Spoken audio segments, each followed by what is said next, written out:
Balikan natin ang balita tungkol sa paparating na bagyo. Mula sa Pag-asa, nakatutok live si Katrina Son. Katrina?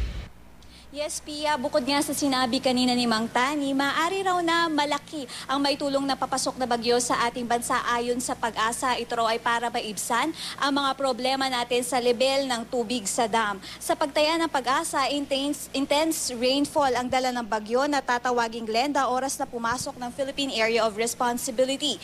Ibig sabihin ng rainfall na ito, maraming dalang ulan si Glenda. Posibleng umabot sa 20 mm per hour at dahil dito, inaasahan ng Pag-asa na kahit papaano ay mapapataas ng papasok na bagyo ang level ng tubig sa mga dam. Ayon kay Sonia Serrano, hydrologist ng Pag-asa, pare-pareho ang trend ngayon sa mga dam kung saan mababa ang antas ng tubig.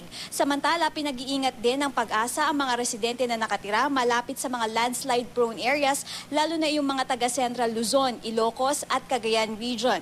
At ngayon nga, Pia, ay patuloy ang ginagawa ng Pag-asa na pagbabantay nga sa bagyong papasok sa ating bansa para direktang maabisuhan ang mga lugar nga na maaring maapektuhan ng nasabing bagyo. Pia? Maraming salamat, Katrina Son.